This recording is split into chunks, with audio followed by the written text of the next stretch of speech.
I would say I worked almost. You were an art teacher.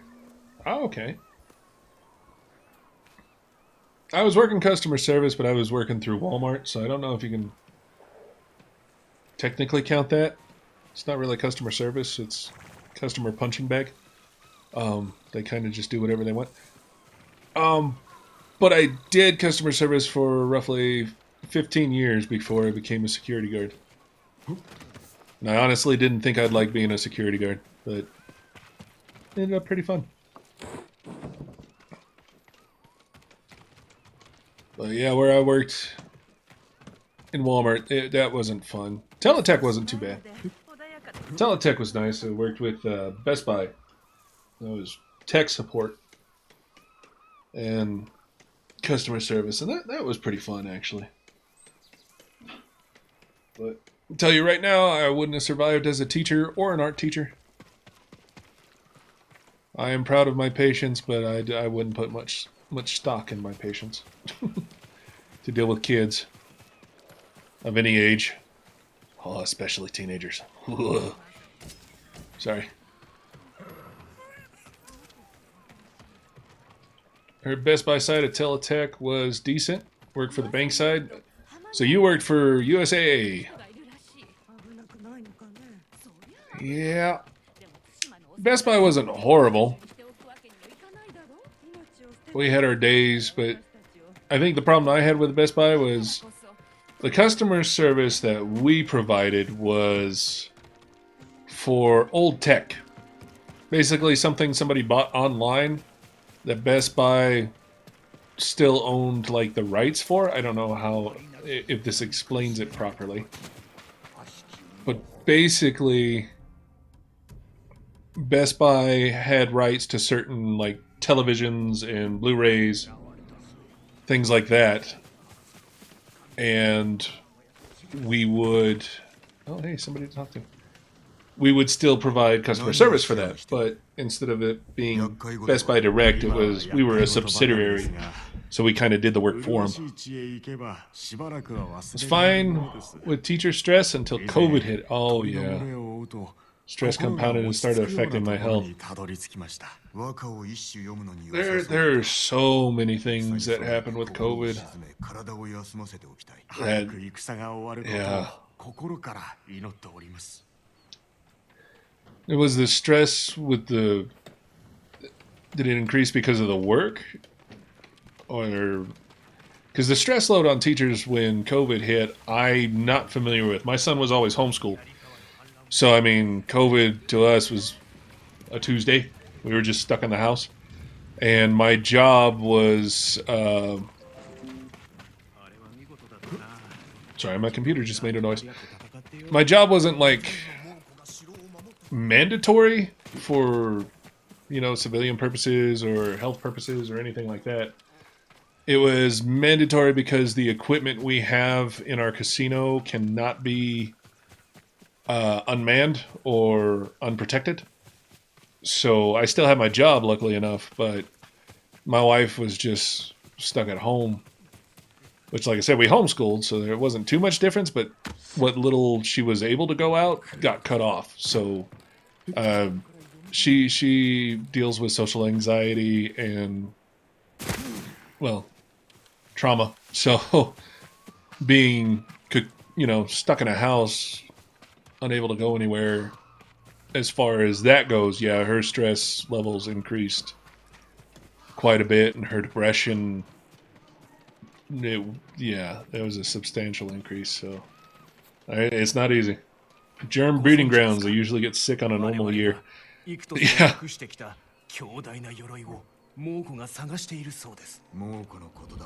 Man. Well, you're a trooper, you're still doing the babysitting. So Still putting yourself out there. And I hope for the best for you. I know that had to be rough.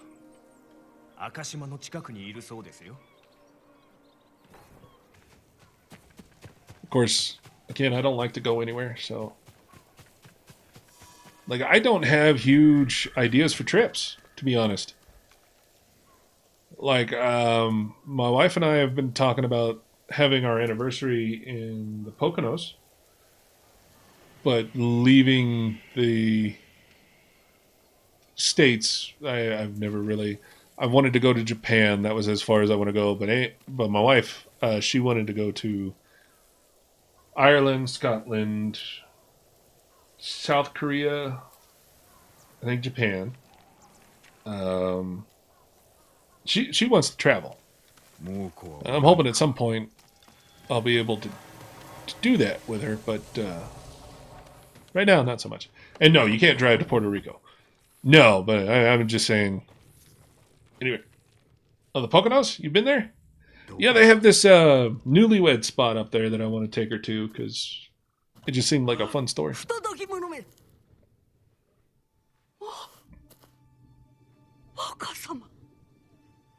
And my father-in-law is actually from up there. So when we talked about going to the Poconos, he's like, oh yeah, no, I've got family up there. We could all go as a huge trip. And I love my father-in-law. And we get along really well. This is one of those moments where, like, I was talking about my anniversary. That's, I mean, I don't mind if you come, but it is my anniversary with your daughter. It's going to be a weird trip.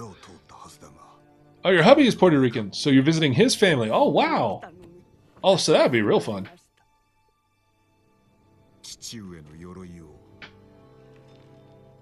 The Poconos are 1 hour east of you. It's going to get crazy, and we're going to find out we're all related. Got to be careful now.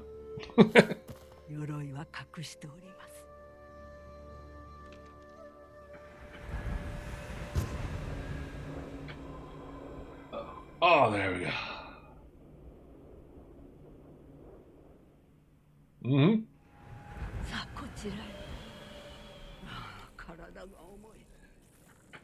Yeah, I wish it were a day trip for us. It's not quite. Like, for us, galactic snow tubing. I wanted to do the hiking trails up there, which, as you can see from my size, is probably better for my health. Or the kayaking, but I don't know how to kayak, so I thought it'd be fun to learn. So we were thinking a summer trip. Our anniversary is in August, so... But not this anniversary, like our 20th anniversary, most likely now. We're already on our 15th, I believe. I'm bad with numbers. I'm bad with math.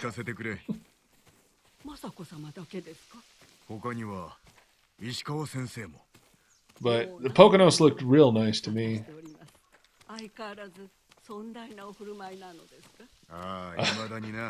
A kayak built for my size.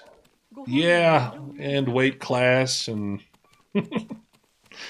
misshapen a little bit because I have horrible balance. We want a kayak, but finding a kayak to rent for him is hard. I am 6'2", 6'3", and the last time the doctor weighed me, I was 375. So my thought is always the kayak's either going to flip over or I'm going to get in the kayak and it's just going to sink to the bottom at the shore. So it's just me sitting in my waist in a kayak with a paddle. Oh, visit my father's grave. Right. This way. Wow! Twinsies! Sorry. Yeah, us big guys have a hard time with that. Tell me you guys at least have like a truck or an SUV.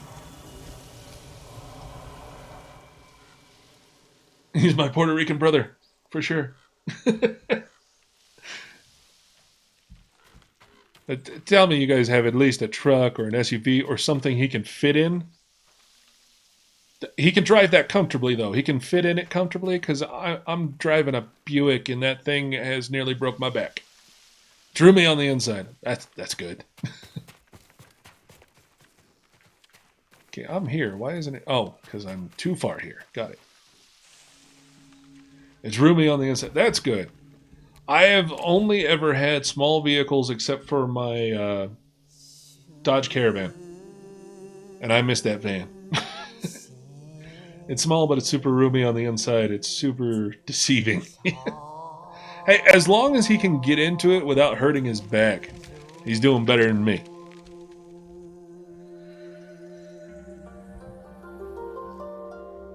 Because my very first car was a 91 Chevy Cavalier, to which I almost had to take the front seat out to fit in.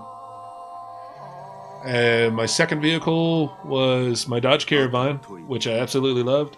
I took out the middle seat in the back and made it and moved the or I left the back seat. And on occasion I would move the back seat to the middle and just have this huge trunk. It was real nice because I would nap in there, or I'd take my break from work in there. But the door kept falling off, so I got rid of it and got a, what was it? A 2001 Chevy Impala. He barely fits in your Ford Taurus, which, as much as I loved the Ford Taurus that I drove, it was a very smooth ride. It was very nice. My knees were in that dashboard all the time. I loved and hated that little car. Definitely a love-hate relationship.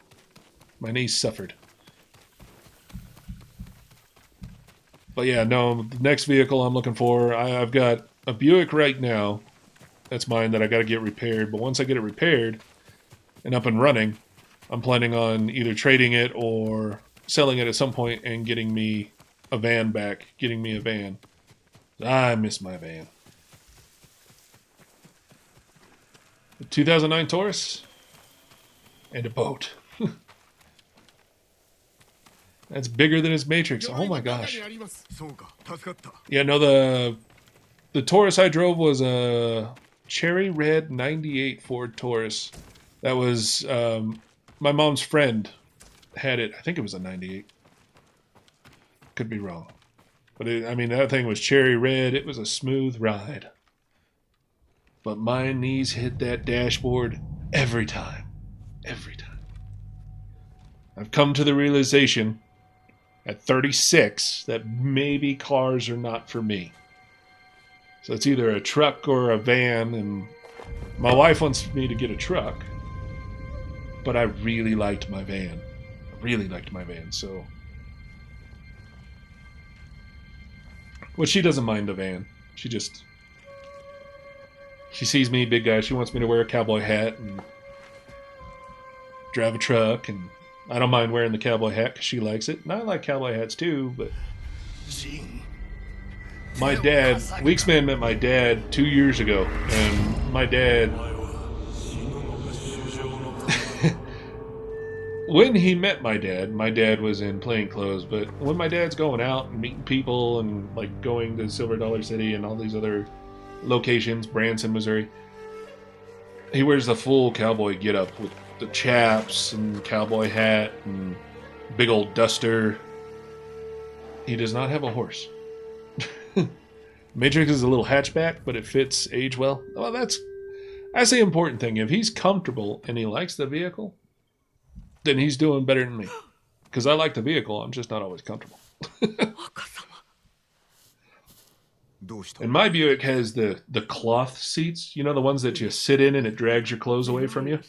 So you end up choking yourself in the chair and you haven't even started the vehicle yet. My wife has the leather interior, which is a much nicer ride. My dad is like straight up John Marston with the beard and everything. I know. He has cloth too. He can't do leather. I prefer the leather. The cloth, my clothes get stuck to it all the time.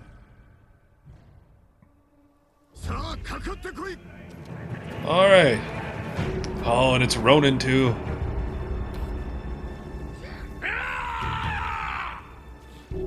Gotta watch that foot.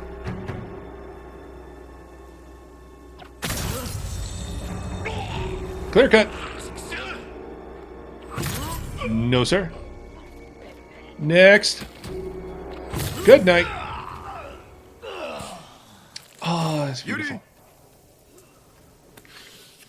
What if I don't want to end his suffering? Is that dishonorable?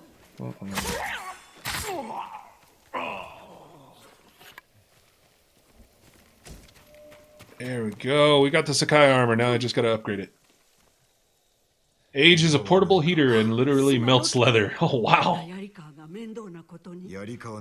Okay. Like, my wife calls me her furnace.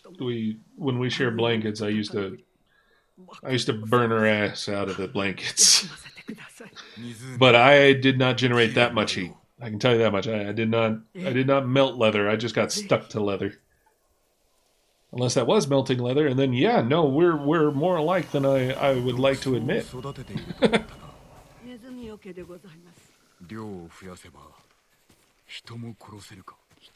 Leather couches that are disintegrating. My current desk chair, this one here is leather all the way, and it's comfortable. But I had to get like like special ordered because of the weight and size, so that it could. I've had 3 gaming chairs in like a year because they kept breaking. So I had to get a chair that was actually rated for me. But so far, I haven't worn the leather out. Kind of. And whatever is worn out on it, I'm going to blame on the cats anyway, so.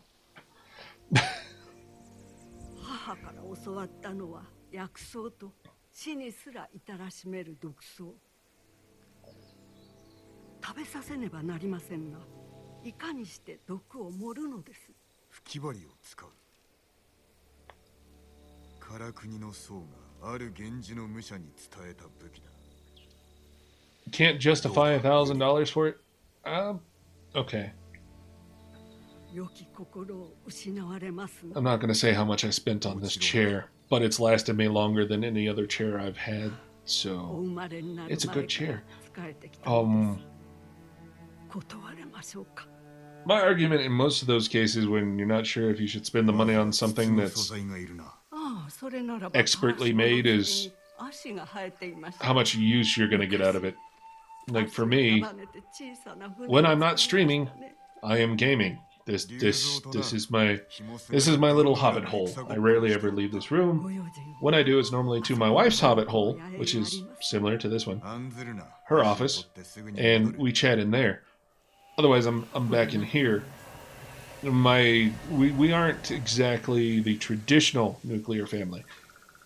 We each have our own spaces, and my son has his space, my wife has hers, I have mine, and that's how we coalesce.